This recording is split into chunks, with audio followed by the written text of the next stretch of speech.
Hello friends, एक बार फिर से आपके अपने YouTube चैनल में स्वागत है। आज मैं वापस आपके सामने लेके आया हूँ जो भी आपका सॉइल का पार्ट बचा हुआ था वो तो देखते हैं। यानी सॉइल के अंतर्गत अपने अम्लीय मृदाएं क्या देखते हैं, अम्लीय मृदाएं। अम्लीय मृदाएं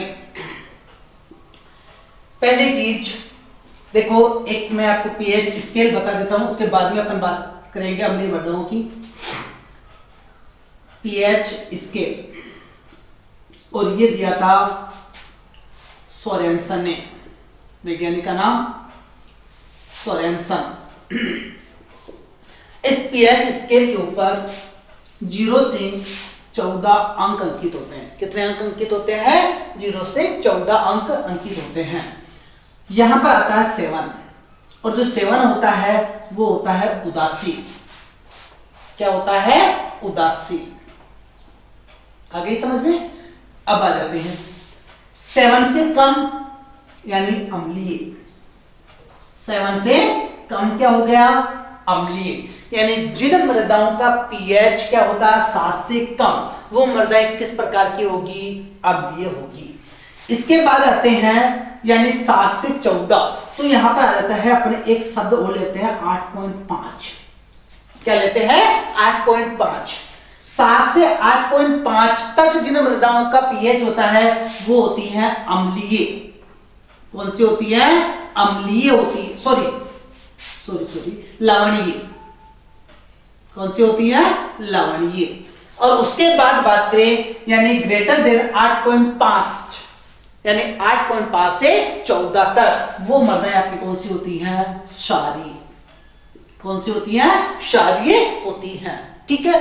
अब यहां पर भी यदि देखना चाहे कि 0 से 7 वाला जो स्केल देखना चाहिए, इसमें भी अपने बताए कि यदि लेस देन जो 6.5 होता है उस यानी लेस देन 4 होता है, वहां पर तो क्या हो जाता है? अधिक अम्लीय हो जाती है।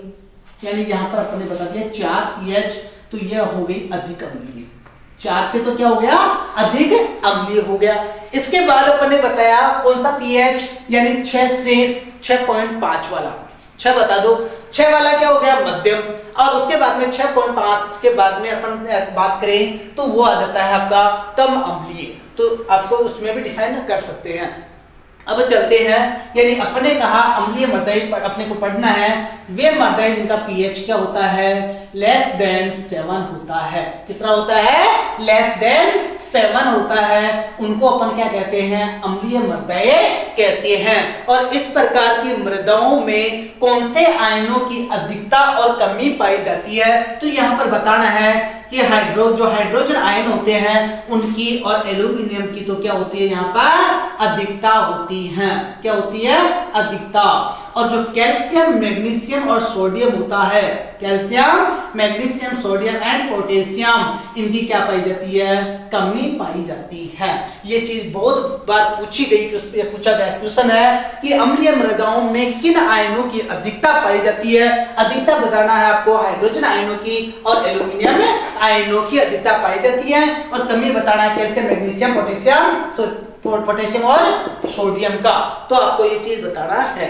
चलो इसके बाद देखते हैं अम्लीय मृदाओं के प्रकार। क्या बताना है आपको? अम्लीय मृदाओं के प्रकार, यानी कितने प्रकार की अम्लीय मृदाएं होती हैं? तो देखो 2 प्रकार की होती है। एक होती है सक्रिय अम्लीयता, एक तो क्या होता है? सक्रिय अम्लीयता, और दूसरी होती है संचित अम्लीयता। संचित अम्लीयता। सक्रिय अम्लीयता का मतलब क्या होगा? मृदा घोल। 2 शब्द मैं यहां लिखने जा रहा हूं, एक तो आएगा मृदा घोल और एक आएंगे मृदा कण। एक आएंगे मृदा कण। तो बताना है आपको कि मृदा घोल में उपस्थित हाइड्रोजन आयनों के कारण, मृदा घोल में उपस्थित हाइड्रोजन आयनों के कारण यदि कोई अम्लीयता उत्पन्न हो रही है तो वो किस प्रकार की होगी? सक्रिय अम्लीयता होगी। क्या होगा? मृदा घोल में उपस्थित हाइड्रोजन आयनों के कारण उत्पन्न अम्लीयता तो क्या हो गई? सक्रिय अम्लीयता। और संचित अम्लीयता होती है मृदा कणों पर अधिशोषित, मृदा कणों पर अधिशोषित हाइड्रोजन आयनों के कारण, हाइड्रोजन आयनों के कारण उत्पन्न अम्लीयता आपके कौन सी आ जाएगी, यानी संचित अम्लीयता आ जाएगी।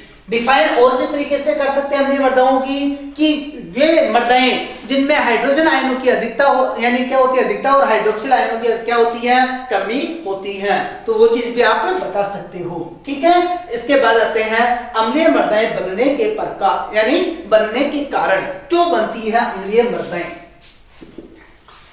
अम्लीय मृदाएं बनने के कारण, बनने के कारण अम्लीय मृदाओं के बनने के क्या क्या कारण हो सकते हैं। तो सबसे पहले तो अपन उसकी पैतृक पदार्थ ही देख लेते हैं, यानी उस मृदा का निर्माण कौन से पैतृक पदार्थों से हुआ है। यदि उस यानी अम्लीय जो पैतृक पदार्थ है, अम्लीय पैतृक पदार्थों से यदि मृदा का निर्माण होगा तो मृदा किस प्रकार की होगी, अम्लीय ही होगी।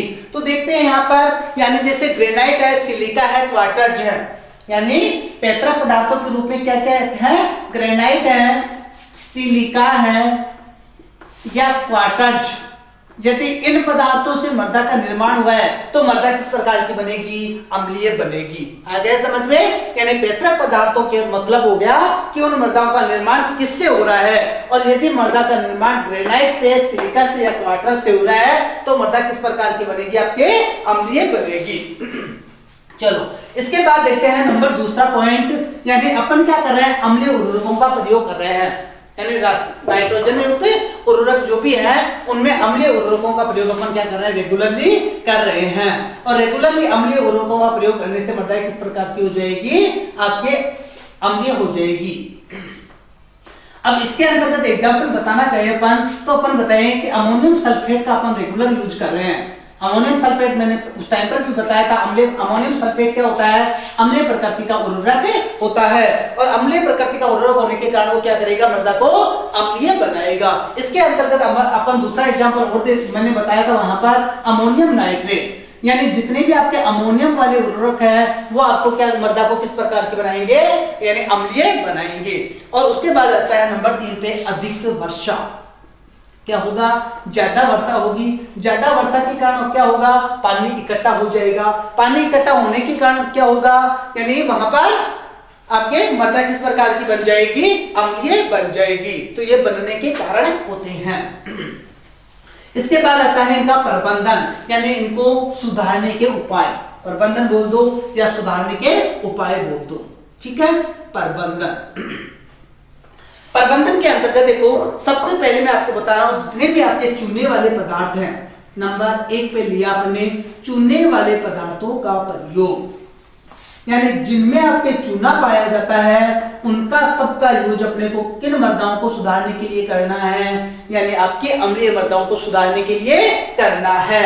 जैसे फॉर एग्जांपल अपने के दिया CaO यानी कैल्शियम ऑक्साइड, उसके बाद में दूसरा एग्जांपल बता दिया अपन ने CaOH2 होल स्क्वायर 2, यानी यहाँ पर इस CaO को अपन क्या कहते हैं, बिना बुझा हुआ चूना, और यहाँ पर CaOH2 को क्या कहते हैं, बुझा हुआ चूना। इट मीन जो आपका चूना था, कैल्शियम ऑक्साइड था, उसमें अपन ने क्या मिला दिया, जल मिला दिया, और वो क्या हो गया, आपका बुझा हुआ चूना हो गया। इसके बाद में अपन क्या करते हैं, इस कैल्शियम यानी जो भी आपके चूने वाले पदार्थ है उसके रूप में कैल्शियम कार्बोनेट का प्रयोग करते हैं, और भारत में सबसे ज्यादा यानी कैल्शियम कार्बोनेट का ही अम्लीय मृदाओं को सुधारने के लिए प्रयोग किया जाता है। ठीक है, इसके अलावा यानी अपन इन मृदाओं को सुधारने के लिए डोलामाइट का प्रयोग भी कर सकते हैं। क्या इसका प्रयोग कर सकते हैं, डोलामाइट का प्रयोग कर सकते हैं, और इसके अलावा अपन बेसिक स्लेग का प्रयोग भी कर सकते हैं। इसका प्रयोग कर सकते हैं, बेसिक स्लेग का प्रयोग भी कर सकते हैं। ये चीज मैंने आपको उर्वरकों के अंतर्गत भी बताई थी। ठीक है, तो आपके यानी जितने भी आपके चूने वाले पदार्थ है उनका प्रयोग करके अपन क्या कर सकते हैं, मृदाओं को उदासीन कर सकते हैं, अम्लीय मृदाओं को सुधार सकते हैं। ठीक है, चलो इसके बाद आता है नंबर 2 पे क्षारीय उर्वरकों का प्रयोग।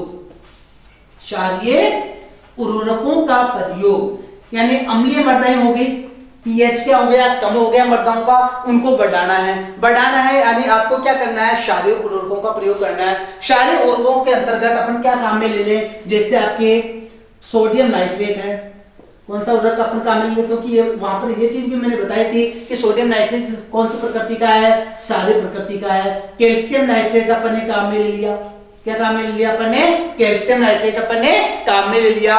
इसके अलावा अपन क्या कर सकते हैं, जो रॉक फॉस्फेट होता है उसका प्रयोग भी अपन कर सकते हैं, रॉक फॉस्फेट है इसका प्रयोग भी अपन कर सकते हैं। और जो आपके लकड़ी की राख होती है उसका प्रयोग भी अपन कौन से मृदाओं को सुधारने के लिए कर सकते हैं, आपकी अम्लीय मृदाओं को सुधारने के लिए कर सकते हैं। नंबर 3 के ऊपर चलते हैं, अम्लीयता रोधी फसलों का चुनाव, यानी जो अम्लीय होती है उन फसलों का चुनाव कर भी आप क्या कर सकते हो, वहां पर उनको सुधारने का या उनका प्रबंधन करने का काम कर सकते हो। तो यहां पर अपन ने देखा अम्लीयता रोधी, तीसरे पॉइंट के रूप में अम्लीयता रोधी फसलों का चुनाव, अम्लीयता रोधी फसलों का चुनाव आप करके क्या कर सकते हो, उनका प्रबंधन कर सकते हो। अब इसके अंतर्गत देखो अपन उनकी सहनशीलता के आधार पर बताएंगे, यानी कुछ फसलें ऐसी होती है जो क्या होती है, अधिक अम्लीय सहनशील होती है, कुछ क्या होती है मध्यम सहनशील होती है, कुछ क्या होती है बिल्कुल कम होती है। ठीक है, तो सबसे अधिक जो सहनशील है, अधिक सहनशील फसलें अधिक सहनशील, इसके अंतर्गत देखो अपन राई का प्रयोग कर सकते हैं, घास का प्रयोग अपन कर सकते हैं।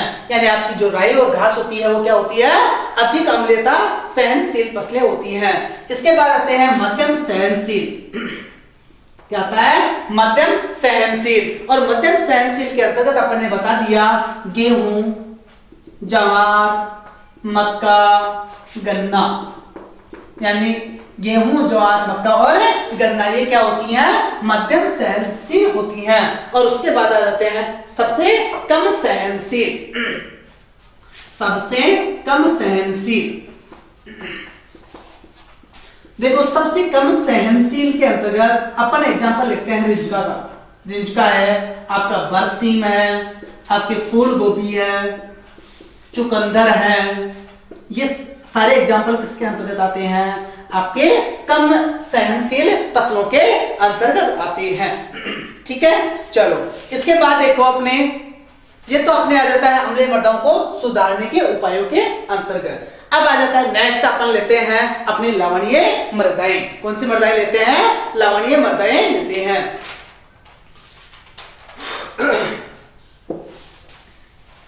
लवणीय मृदाओं का के लिए मैंने क्या बोला कि जिन मृदाओं का पीएच, जो लवणीय क्षारीय है वो लवणीय क्षारीय मृदाओं का जो पीएच होगा वो क्या होगा, यानी 8.5 के आसपास, यानी क्षारीय का तो 8.5 से ज्यादा और जो लवणीय होगा उनका 7.5 से अधिक, यानी वहां पर अपने कहेंगे लेस देन 8.5। ठीक है, ये अब आ जाते हैं अपन ने देखा लवणीय मृदाएं। लवणीय मृदा, देखो 3 चीजें अपन लवणीय मृदाओं के अंतर्गत पढ़ेंगे। एक होगी आपकी लवणीय मृदाएं, दूसरी अपन पढ़ेंगे क्षारीय मृदाएं, ठीक है, साथ ही मैं पढ़ा रहा हूं यहाँ इसको क्षारीय मृदाएं, और तीसरी मैं आपको पढ़ा रहा हूं लवणीय क्षारीय, यानी दोनों एक जगह हैं, आपके लवणीय भी है और क्षारीय भी है। अब देखो इन लवणीय क्षारीयों के अंतर्गत अपने को 3 चीजें पढ़नी है। नंबर 1, यानी उसमें जो विनिमयशील सोडियम आयन है उनकी सांद्रता अपने को ध्यान रखना है, जो विनिमयशील सोडियम आयन है उनकी सांद्रता अपने को ध्यान रखनी है। दूसरी चीज उनकी विद्युत चालकता अपने को ध्यान रखनी है, और तीसरी चीज उसमें अपने को क्या ध्यान रखना है, उसका पीएच ध्यान रखना है। तो सबसे पहले देखो मैं यहाँ पर लिखता हूं इसी, इसी का मतलब होता है विद्युत चालकता, इसी का मतलब क्या होता है विद्युत चालकता। अब अपने को देखो ये किसमें ध्यान रखना है, यानी तीनों के अंतर्गत ही अपने को ध्यान रखना है, यानी आपके लवणीय मृदाओं के अंतर्गत भी ध्यान रखना है, क्षारीय के अंतर्गत भी ध्यान रखना है, और आपके लवणीय क्षारीय के अंतर्गत भी ध्यान रखना है। दूसरी चीज आपको ध्यान रखनी है पीएच, दूसरी चीज आपको क्या ध्यान रखनी है पीएच, और तीसरी चीज आपको ध्यान रखनी है जो विनिमयशील सोडियम आयन है उनकी सांद्रता आपको ध्यान रखनी है। इतना समझ में आ गया।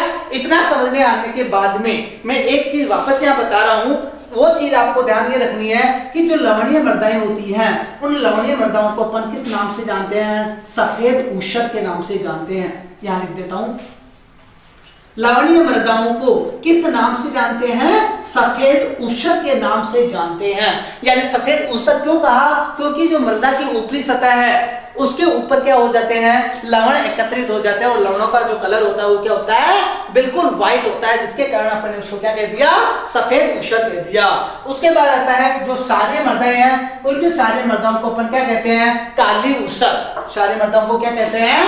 काली ऊषर के नाम से जानते हैं। ठीक है, यहां लिखा काली ऊषर। और उसके बाद आता है नेक्स्ट, जो अभी आपकी लवणीय क्षारीय है, उन लवणीय क्षारीयों को अपन क्या कहते हैं? भूरी ऊषर। किस नाम से जानते हैं? भूरी ऊषर। या भूरी ऊषर के अलावा यानी इनको अपन रेहिली मृदाएं भी कहते हैं। क्या कहते हैं? रेहिली मृदा या रेहिली ऊषर। शब्द आपके सामने है, रेहिली ऊषर।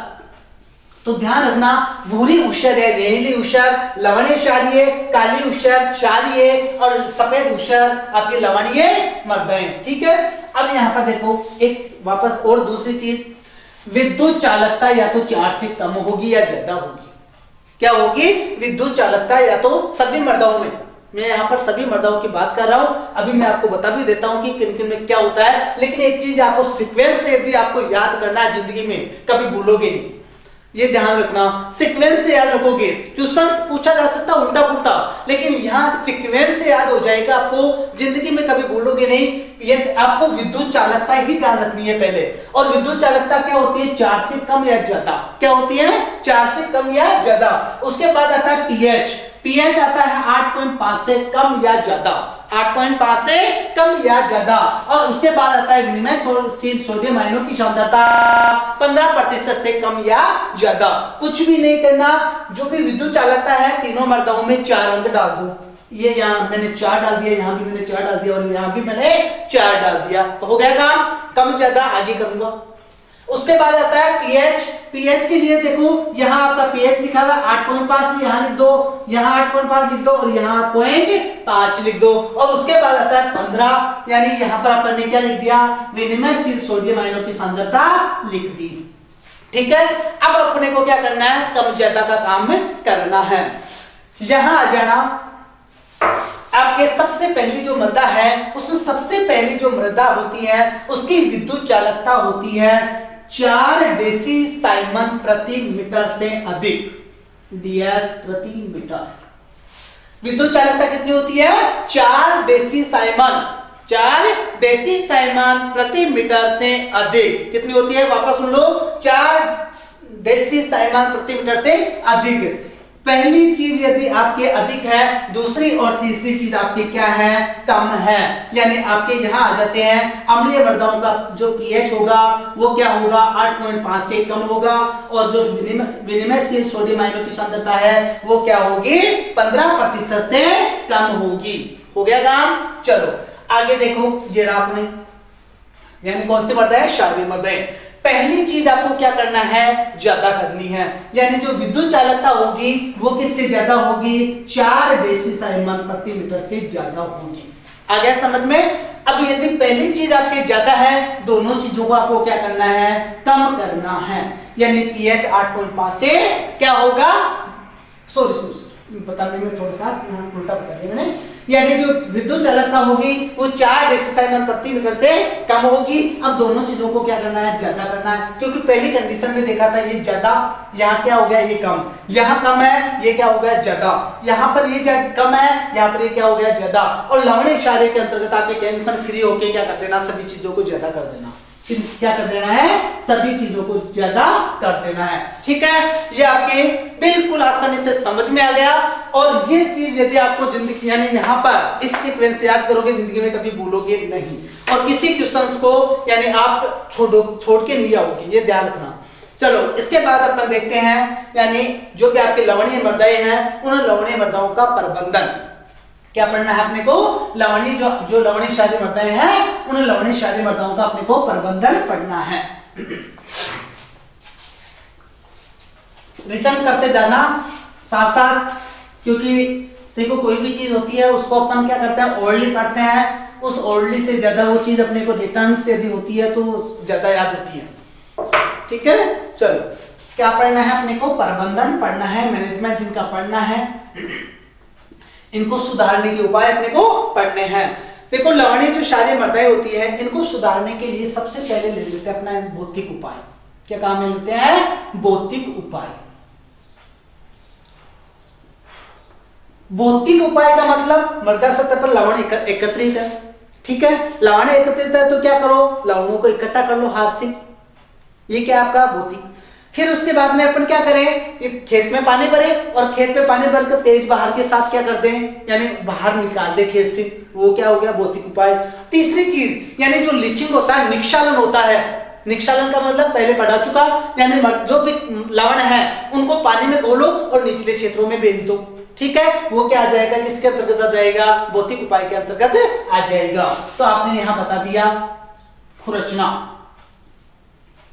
उसके बाद में दूसरा, लवणों को पानी में घोलकर खेत से बाहर निकालना।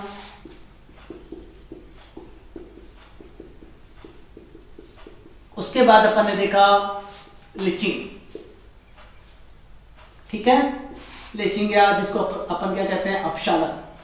आ गया समझ में? चलो इसके बाद देखो नेक्स्ट अपन लेते हैं रासायनिक उपाय। पहला भौतिक उपाय पढ़ लिया, दूसरा लेते हैं रासायनिक उपाय। रासायनिक उपायों के अंतर्गत इट मींस यानी रासायनिक का मतलब यानी क्या करना है आपको, रसायनों का यूज करना है। क्या करना है? रसायनों का यूज करना है। और रसायनों के अंतर्गत आपको याद रखना, लवणीय मृदाओं को सुधारने के लिए अपन क्या करते हैं, जिप्सम का प्रयोग करते हैं। किसका प्रयोग करते हैं? जिप्सम का प्रयोग करते हैं। यानी रासायनिक उपाय के अंतर्गत देखा जिप्सम। जिप्सम का सूत्र CaSO4.2H2O। यानी जिप्सम का सूत्र क्या होता है? CaSO4.2H2O। क्या होगा? कैल्शियम भी होगा और सल्फर भी होगा।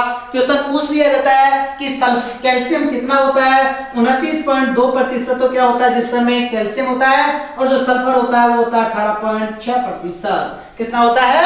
18.6% होता है। इसके अलावा जिप्सम के अलावा आप क्या कर सकते हो, यानी फास्फोजिप्सम का प्रयोग भी कर सकते हैं अपन, सल्फर का प्रयोग भी कर सकते हैं, H2SO4 का भी प्रयोग कर सकते हैं। सल्फर, फास्फोजिप्सम और जो आपका H2SO4 है, इनका प्रयोग भी अपन क्या कर सकते हैं, लवणीय मृदाओं को सुधारने के लिए कर सकते हैं। और इसके अलावा आयरन सल्फेट का प्रयोग भी अपन कर सकते हैं। किसका प्रयोग कर सकते हो आप? आयरन सल्फेट का प्रयोग भी आप कर सकते हो। यहां एक चीज आपको ध्यान रखना, देखो कुछ स्टूडेंट्स की पहले प्रॉब्लम रही हुई है, क्योंकि वो बार बार मुझे पूछते रहते हैं, तो वो चीज मुझे याद आ गई, तो मैं आपको यहां बता देता हूं। स्टूडेंट्स ये कहते हैं कि सर अम्लीय मृदाओं को सुधारने के लिए आप पढ़ाते हो चूने वाले पदार्थ। चूने वाले पदार्थों का मतलब यानी वहां पर कैल्शियम था। चूने वाले पदार्थों का मतलब क्या था? कैल्शियम था। और आप यानी जब लवणीय क्षारीय मृदाएं पढ़ाते हैं तो आप हमारे को बताते हो जिप्सम। क्या बताते हो? जिप्सम। और जिप्सम का सूत्र होता है CaSO4.2H2। ठीक है, तो सर ये चीज क्या समझ में आई हमारे, तो ये चीज समझ में नहीं आई। ठीक है, तो इस चीज को मैं आपको एक बार वापस में क्लियर कर देता हूं आप लोगों को भी, यानी जो मेरे पहले सीनियर के स्टूडेंट रहे हुए हैं, जेड के स्टूडेंट रहे हुए हैं, उनका मैं ये क्लियर कर चुका हूं, आप लोगों का मैं ये क्लियर कर देता हूं। देखो जितने भी यानी आपके यहाँ पर अपन ने जिप्सम लिया, यानी जो आपके अम्लीय और जो लवणीय क्षारीय मृदाएं होती है, उनके लिए अपने क्या कहा कि सोडियम आयनों की अधिकता होती है। किसकी अधिकता होती है? सोडियम आयनों की अधिकता होती है, यही कहा।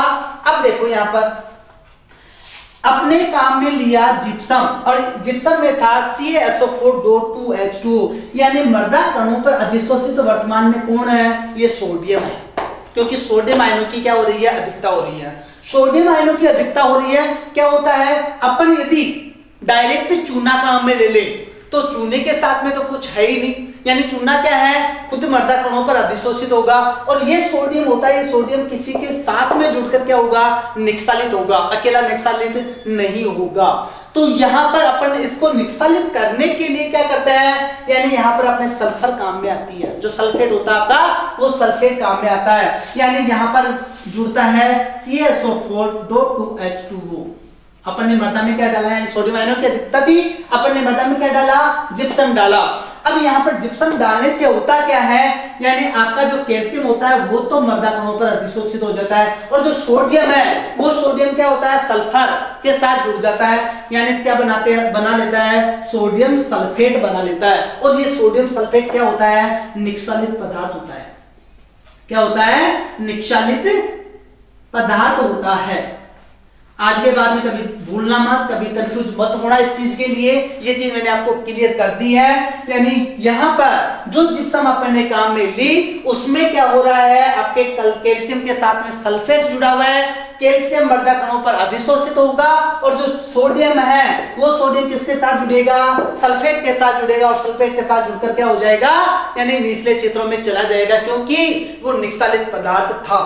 आ गया समझ में। चलो इसके बाद देखते हैं नेक्स्ट पॉइंट के रूप में, यानी दूसरा पॉइंट अपन ने पढ़ लिया रासायनिक पदार्थ। तीसरा देखते हैं भूपरिष्करण, यानी आप भूपरिष्करण अपनाकर भी क्या कर सकते हो, लवणीय मृदाओं को या जो भी आपके क्षारीय मृदाएं हैं उनको सुधार सकते हैं। ठीक है, इसके बाद आते हैं नंबर 4 पर बीज दर।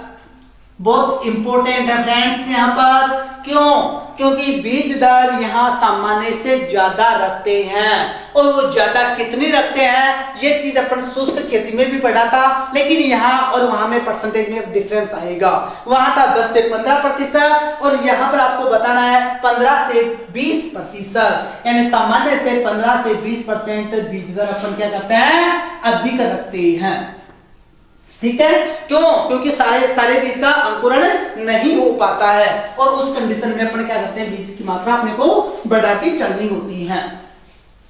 उसके बाद देखो नेक्स्ट आ जाते हैं अपन, यानी उर्वरक, यानी उर्वरकों के रूप में भी ले लेते हैं अम्लीय उर्वरकों का प्रयोग। नंबर 5वां पॉइंट, अम्लीय उर्वरकों का प्रयोग, यानी जो अम्लीय प्रकृति के उर्वरक हैं उन अम्लीय प्रकृति के उर्वरकों का प्रयोग अपने यहाँ पर कर सकते हैं। अब अम्लीय प्रकृति के उर्वरकों की, क्योंकि पीएच क्या हो रहा है, ज्यादा हो रहा है, अब इसके रूप में आप अमोनियम सल्फेट का वगैरह या अमोनियम नाइट्रेट का प्रयोग आप कर सकते हो। ठीक है, इसके बाद छठा पॉइंट चलते हैं लवण सहनशील फसलें। जैसे अपन ने अम्ल सहनशील फसलें पढ़ी थी, वैसे ही अपने को क्या पढ़ना है, लवण सहनशील फसलें पढ़नी है। लवण सहनशील के अंतर्गत भी वही अपन क्या करेंगे, इनको 3 भागों में लेके चलेंगे, यानी सबसे ज्यादा लवण सहनशील, मध्यम लवण सहनशील और कम लवण सहनशील, यानी उसको यहाँ पर आ जाता है असहनशील। कम तो नहीं कैसे कहेंगे, लेकिन असहनशील वहां पर बोल देंगे। तो यहाँ देखो अधिक सहनशील, अधिक सहनशील। अब यहाँ अधिक सहनशील के रूप में अपन, यानी अपने जो डेचा होता है, सेसबेनिया रोस्ट्रेटा होता है, नेक्स्ट पढ़ाऊंगा मैं ये चीज भी कि अपन डेचा लवणीय मृदाओं को सुधारने के लिए डेचा का प्रयोग भी कर सकते हैं। तो यहाँ पर क्योंकि लवणीय जो डेचा होता है उसकी पत्तियों का पीएच मान कितना होता है, मात्र 4 होता है, तो इनको सुधारने के लिए अपन इसका यूज कर सकते हैं। तो डेचा का प्रयोग अपन क्या कर सकते हैं, अधिक सहनशील के रूप में कर सकते हैं। इसके बाद में अपने जौ को यूज में ले सकते हैं, पालक यूज में ले सकते हैं, चुकंदर यूज में ले सकते हैं।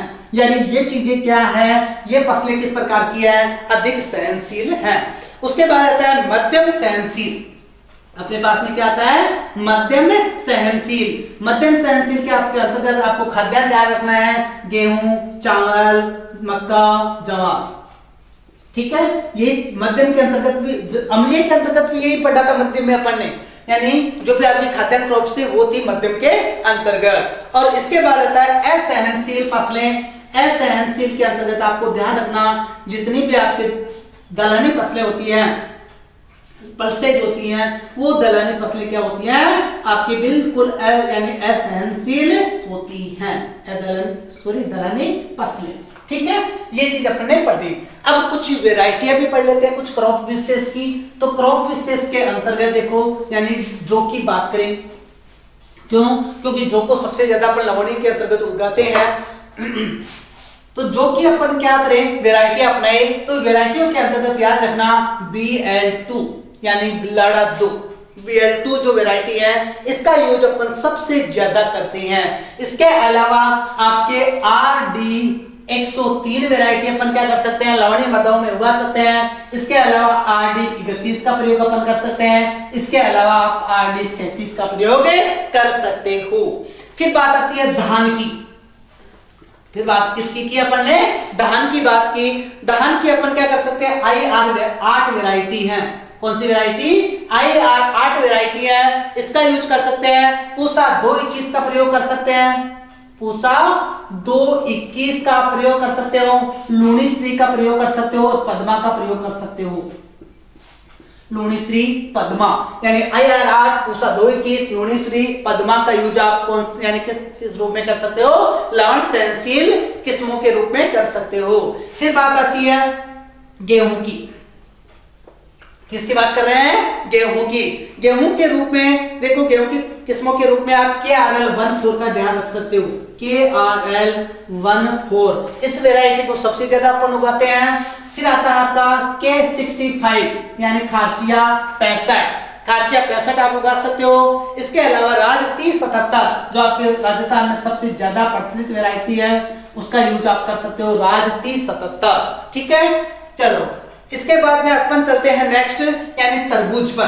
तरबूज भी अपने राजस्थान में मोस्टली उगाया जाता है क्योंकि राजस्थान किस प्रकार का है, शुष्क, तो ये चीज भी आपके आ सकती है। अम्लीय जो आपकी आर्द्र मृदाएं होती हैं वहां पर कौन से मृदाएं बनती हैं, आर्द्र क्षेत्रों में अम्लीय मृदाएं और शुष्क क्षेत्रों में लवणीय क्षारीय मृदाएं। तो तरबूज के रूप में शुगर बेबी, तरबूज की वैरायटी कौन से अपना सकते हैं, शुगर, एक तो शुगर बेबी यानी शुगर बेबी वैरायटी को अपन लवणीय क्षेत्रों में यूज कर सकते हैं। दुर्गापुरा केसर का यूज अपन कर सकते हैं, दुर्गापुरा केसर।